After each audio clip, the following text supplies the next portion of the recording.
Well, so first of all, you don't choose your passions choose you. And all of us are gifted with certain passions, and the people who are lucky are the ones who get to follow those things. And I always advise our young employees, I meet with interns and so on, you can have, and my kids too, you can have a job, or you can have a career, or you can have a calling.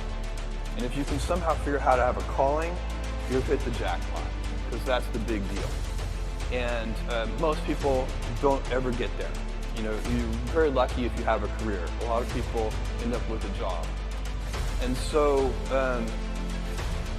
you know, for me, I have been interested in rockets, space travel, propulsion, since I was a 5-year-old boy.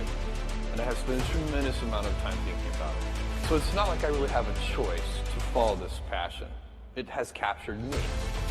But I think it's very important that we go out into space as a civilization.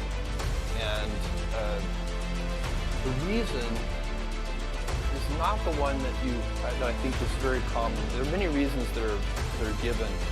One of the reasons that is out there, and it's a very old idea, one of the people who first articulated it very well was Arthur C. Clarke. He said, all civilizations become spacefaring or extinct.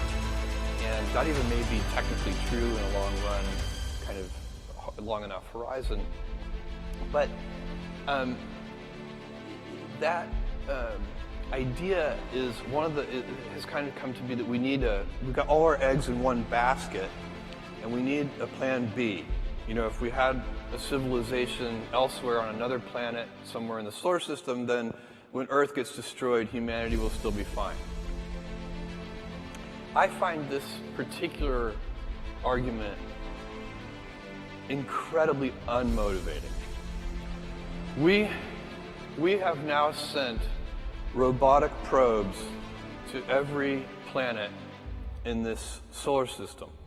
Believe me, this is the best one. It is not close. My friends who want to move to Mars, I say, I have an idea for you. Why don't you first, for a year, move to the top of Mount Everest? Because the top of Mount Everest is a garden paradise compared to Mars. And so it's this planet is a gem. This planet is unbelievable, and as you travel around, the more you travel around, the more you see how incredible it is. And I'm not even just talking about nature, I'm talking about the civilization we built, and the urban cities that we have, and all of these amazing things. And so we need to protect it. Now, and I'm not even talking about protecting it from asteroids or nuclear holocaust or anything. All those things are probably important and valid. But we don't need to worry about that because we have something more certain that is a problem. And that is, if you take current baseline energy usage on Earth today, global energy usage, and compound that at just 3% a year, then in just a few hundred years, you're going to have to cover the entire surface of the Earth in solar cells. That's how powerful compounding is. So, and by the way, we have been growing energy usage at a few percent a year for a long time. So, our civilization has a lot of advantages because we increase our energy usage. The human body, in a state of nature, if you are just an animal in the state of nature, your body, your metabolic rate, uses about 100 watts of power. But a modern person living in a developed country, you actually use your all-in civilizational per capita metabolic rate is 11,000 watts. We use a lot of energy. That's about as much energy as a blue whale uses. And so we have, there are billions of us, and most of us aren't even really living in the kind of lifestyle of a developed country yet, but they will be very soon, and we hope they will be. We want them to. And so you're going to face a choice, and you won't face this choice, and I won't face this choice, but your grandchildren's grandchildren will face this choice. Do you want to live in a world of stasis Or do you want to have 1 trillion humans living in the solar system? Because the solar system is big. Earth is small. We capture a tiny, Earth's surface is so small, it captures a tiny, tiny fraction of the solar output. So once you go out into space, you have, for practical purposes, once again, unlimited resources. And the solar system can easily support 1 trillion humans. If you had 1 trillion humans, then you'd have 1,000 Mozarts and 1,000 Einsteins and so on and so on. That would be a dynamic, incredible civilization in which you would want your grandchildren's grandchildren to live in. I think ultimately Earth becomes zoned, residential and light industrial, and we'll have universities here and beautiful parks and houses, but we won't have big factories here. All of that will be much better done in space, where we have access to much higher quality resources. And so that's going to take several, that's a multi-100-year vision. And my piece of this vision is I'm taking my Amazon lottery winnings and I'm converting them into reusable rocket vehicles so that we can lower the cost of access to space. Because right now the price of admission to do the interesting things in space is just too high. If I look at what Amazon was able to do 20 years ago, we didn't have to build a transportation network. It already existed. That heavy lifting was in place. We didn't have to build a payment system. That heavy lifting had already been done. It was the credit card system. We didn't have to put a computer at every desk. That had already been done too, mostly for playing games, by the way, and so on. So all the pieces of heavy lifting were already in place 20 years ago. And that's why, with $1 million, I could start this company. Today, and then there are even better examples on the internet over the last 20 years. Facebook started in a dorm room. I guarantee you 2 kids cannot build a giant space company in their dorm room. It's impossible. But I want to create the heavy lifting infrastructure, kind of do the hard part, so that the future generation, 2 kids in a dorm room, will be able to create a giant space company. So that's the goal. And then, because, thank you, you're not going to achieve the vision that I just laid out of 1 trillion humans living in space and having this dynamic world without a big industry made up of thousands of companies. But it has to start with making the vehicles much more productive. And right now, you use a rocket once and you throw it away, and that is just a very expensive way to do business. So can I talk then about another element to get you to discuss your vision? This may not be germane to the work you're doing, but you are one of the great thinkers. Artificial intelligence. Yeah. Pros and cons. We've heard people talk about the great benefits. We've heard about disrupting and changing and leaving us all in a jobless society. We've heard autonomous weapons or a disaster. Yeah.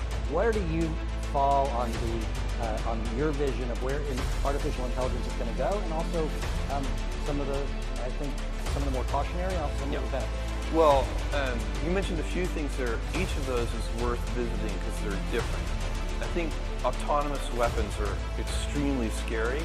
I think it's a big, and you, by the way, do not need general AI. So right now, the things that we know how to do, you should think of those things as what is called narrow AI. Things like machine vision and so on.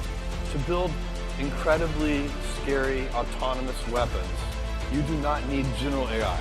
The techniques that we already know and understand are perfectly adequate, and these weapons, some of the ideas that people have for these weapons are in fact very scary. And so I don't know what the solution is, but smart people need to be thinking about that, doing a lot of R&D. Is there a kind of, it'd have to be a big treaty like the Geneva Convention or something that would help regulate these weapons, because they're actually, they have a lot of issues. So that one I think is genuinely scary. The idea that there's going to be a general AI overlord that subjugates us or kills us all, I think is not something to worry about. I think that is overhyped. I'm first of all, we don't know, we're nowhere close to knowing how to build a general AI, something that could set its own objectives. We have no idea. We don't even, it's not even hardly, it's not even a valid research area. We're so far back on that one. So I think that's a very long-term prospect that it could even happen. But second of all, I think it's unlikely that such a thing's first instincts would be to exterminate us. That would seem surprising to me. Maybe unemploy us. Much more likely it will help us. Because we're perfectly capable of hurting ourselves. Maybe we could use some help. So I'm optimistic about that one, and certainly don't think we need to worry about it today. And then the jobless, is AI going to put everybody out of work? I am not worried about this. I find that people, all of us, I include myself, we are so unimaginative about what future jobs are going to look like and what they're going to be. If I took you back in time 100 years, when almost everyone was a farmer, and I told, we're at some big farming convention or something, and I say, in the year 2018, there is going to be a job occupation called massage therapist. They would not have believed you. And in fact, I was telling this story to a friend. They said, Jeff, forget massage therapist. There are dog psychiatrists. And I went. You'll probably find one on Amazon. I went and looked that up on the internet. Sure enough, you can easily hire a psychiatrist for your dog. And so, there is. We humans like to do things, and we like to be productive, and we will figure out things to do, and we will use these tools to make ourselves more powerful. And in fact, what I predict is that jobs will get more engaging. Yes. Because you have to remember, a lot of the jobs today are quite routine. They are not necessarily anybody's, as I said before, career or calling. And so I predict that because of artificial intelligence and its ability to automate certain tasks that in the past were impossible to automate, that not only will we have a much wealthier civilization, but that the quality of work will go up very significantly, and that a higher fraction of people will have callings and careers relative to today.